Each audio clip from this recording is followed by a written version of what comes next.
What's up, guys? This is Coach Grant with First Down Training, and today we're going to be breaking down some tips to help quarterbacks be more accurate. So we're going to be showing some good examples of quarterbacks throwing and then some bad examples of why quarterbacks will miss certain throws and compare and contrast the two. So I hope this video is able to help you guys out, but also, fellas, if you're a quarterback and would like to train with myself and my staff of coaches this offseason, check out that very first link in the description below. We are coming out to 15 more states across the country for 2-day-long QB and wide receiver camps. Next up on our camp tour, we'll be coming out to San Francisco, then Miami, Las Vegas, Charlotte, Portland, Dallas, Nashville, Chicago, Buffalo, Atlanta, Houston, Philly, Detroit, Boise, and Los Angeles. So if you guys are local to any one of these cities and would like to train with us, fellas, check out that very first link in the description below. We'd love to have you there. Let's get started with this video. So I'm going to show this clip here from Joe Burrow first, and then I'm going to go show a bad example of a quarterback, and he is missing high on throws, and then we're going to show some more bad examples of quarterbacks missing left, missing right, missing behind wide receivers,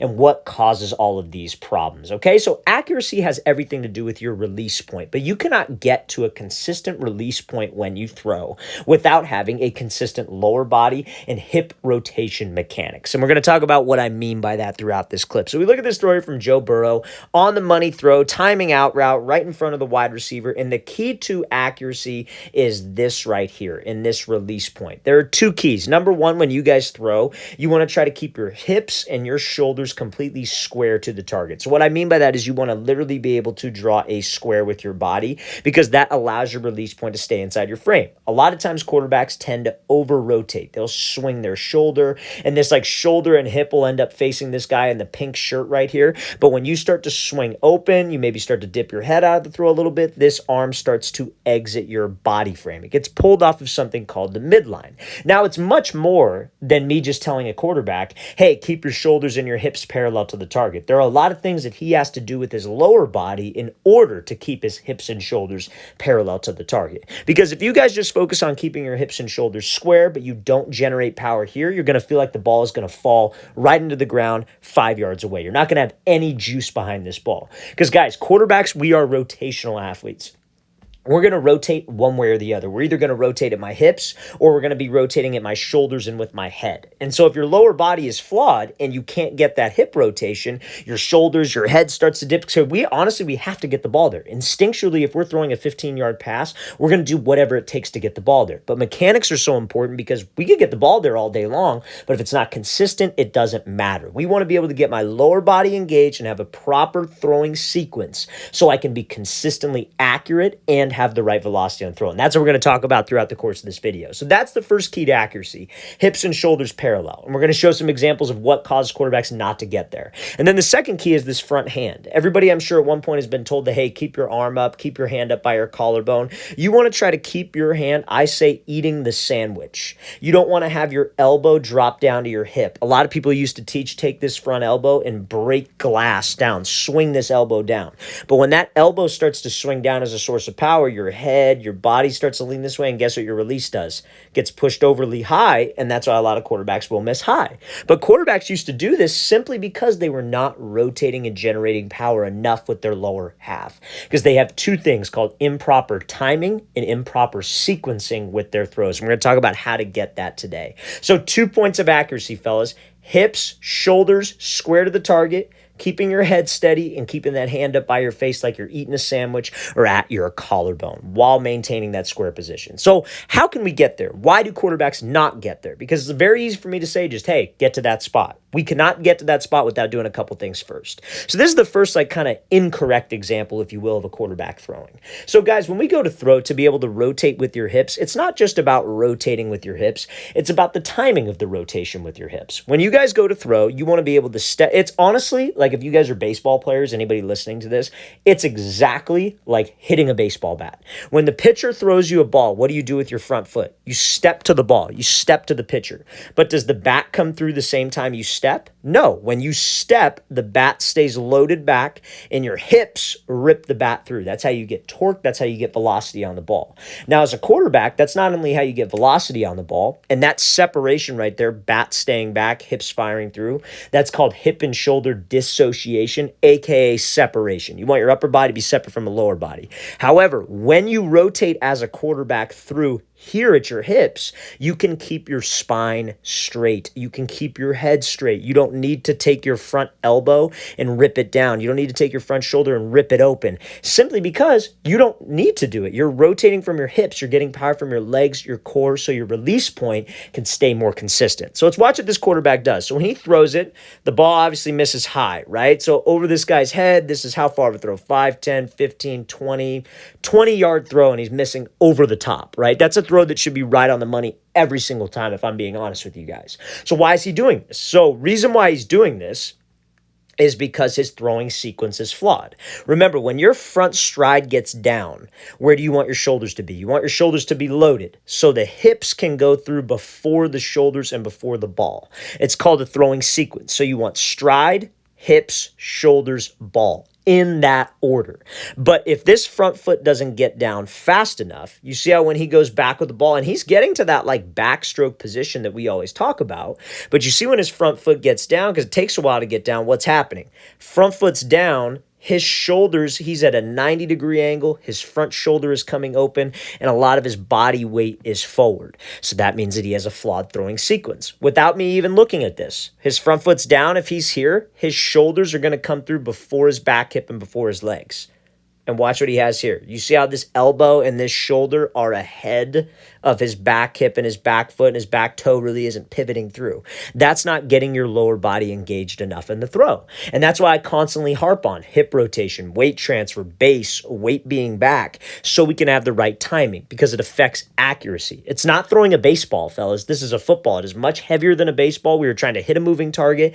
Accuracy is important. But if these shoulders aren't back on the foot strike, it's all for naught. Because now, because his shoulders and elbows are ahead of himself, he's relying a lot on his upper body to get the ball there. Elbow pulling down, head dipping out of there, trying to have this overly high release point when he throws. And you see how his elbow's kind of down here, his shoulders rotating, hips rotating, his wrist is kind of coming across his body. That's all because the shoulder and the elbow are ahead of the back hip, due to improper timing of the front foot strike and his shoulders going back in his throwing motion. His hips did not lead first, so he has to rely on this stuff to get the ball there. And that's when the ball can be inconsistent, right? So I'm going to play this full speed. Now listen, if you don't believe me, that's fine. That's no problem. That's totally fine.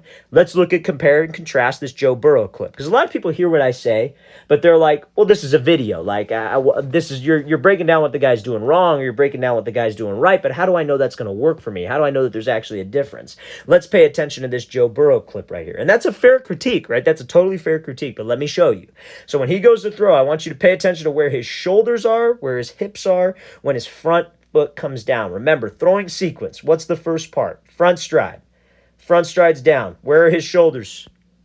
Back. Football's in the backstroke. Everything is loaded back here. Right? So now when that front foot makes contact and that front shoulder is closed, that puts us in that hip and shoulder dissociation position. Front foot is down, shoulders are back. So now what has to rip through next? Hips. So he starts to rotate at his hips, and guess what? That hip is coming through before the football, before the elbow, and before the shoulders.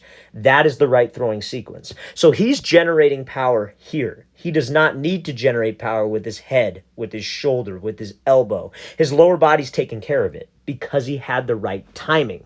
And guys, you do not get to this right timing position. You cannot rotate your shoulders effectively if you do not have weight loaded onto your back leg. And we're going to talk about this in 2 more examples that we have. You guys got to have like 60 to 70% of your weight on your back leg. You see how light Joe Burrow is with his front foot right here? You see how it's like off the ground?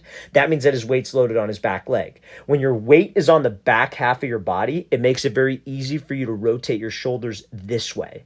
If your weight is loaded on your front foot of your body, like let's say you see how he's taking a 3-step drop, 1, 2, 3. Let's say on that second step of his drop, all of his body weight shifted forward, and then he tried to take a stride, you would not be able to rotate your shoulders. Your sequence would be flawed before it even begins. And that's what we're going to show in this next example of a bad throw.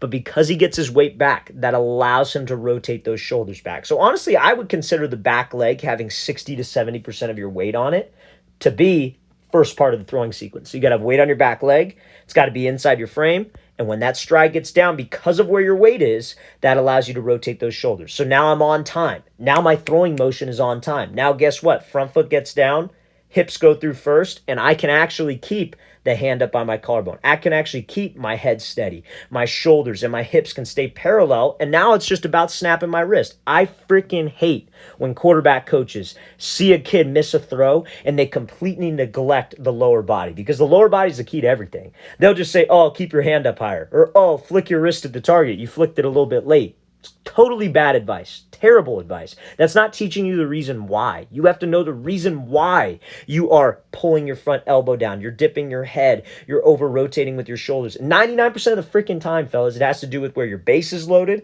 and that has a cause and effect with your front stride, cause and effect with your hips. So just to get the ball there, you have this super flawed upper half. And it takes reps and it takes time, but if you want to be a more efficient passer, this is what you have to emphasize. Weight being back, shoulders back on that front stride. So I want all you guys to pay attention to this example here.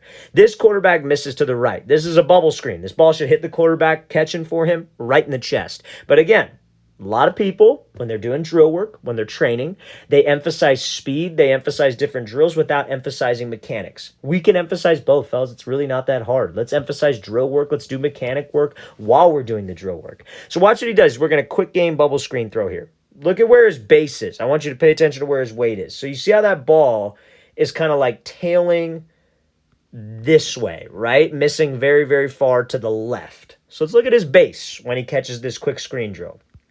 So again, catches the snap. Let's pay attention to where his body weight is. So you see how his weight, and it doesn't mean that your back foot's not planted. It means that your body weight is shifted forward. Look at where his head is. His head is even with his front foot, not even with his back foot. So guess where this back foot is? This back foot is outside of his body frame, and a lot of his body weight is forward. Remember, the first part of my throwing sequence is what? Have weight on my back leg. So when your weight's not loaded onto your back leg, what are you going to have a problem doing? Closing your shoulders effectively and staying back on the foot strike. Remember, foot strike gets down, you want your body weight to stay back, and you want those shoulders to go back. But when your body weight is forward, it's very hard to have your shoulders go back. So guess what happens? Front foot steps. See how his shoulder is going this way? See how his back foot is trailing behind him? Everything about this is forward. So guess what's going to happen? Because he wasn't able to rotate his shoulders, he's going to have a flawed throwing sequence. His shoulders and his elbow is going to go ahead of his hips. He is no longer throwing with his hips and with his legs in this situation. And it's for a different reason. Remember, the first bad example we showed, the guy just didn't get his foot down fast enough, right? That's kind of like an overstride or a longer stride, if you will. This guy got his foot down, but he had improper weight. His base was loaded forward. So watch what happens here. Front foot gets down, but because he couldn't close his shoulders, look at this. That is a ton of stress on the shoulder, ton of stress on the elbow.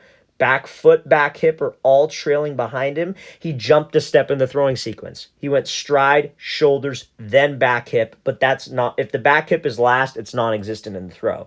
So guess what he has to do to get power on the ball? Over rotate with his shoulders, pull his elbow down, dip his head, one of those three things. And guys, when you miss left and right, that's usually from an over rotation because your arm is coming across your body. Remember, when we throw, we want to keep my shoulders, hips in a box. I want to stay facing the target. I want my head to be steady. I want my hand up by my face. I can't do that though if I'm not engaging my hips and my lower body in the throw. If I'm just here, my weight's forward, you see how his arm is coming across, see how that shoulder is over rotating here. Pay attention to his release right here. See how it comes off his hand like kind of funky as well.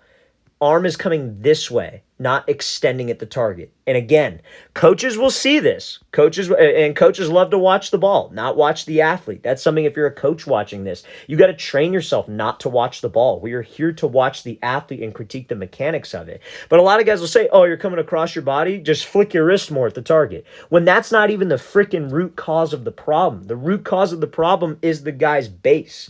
So again, ripping open, arm coming across like this, over rotation with his shoulders and his hips, and that's why the ball's missing left. And you might be sitting here thinking, well, it's not that bad of a miss. Guess what's going to happen when he has this on a slant or a quick post or a deep corner? It ain't going to be a quick little miss. This is a screen. This is a 10-yard throw, right? We shouldn't miss on this screen. It should be right on the money every time.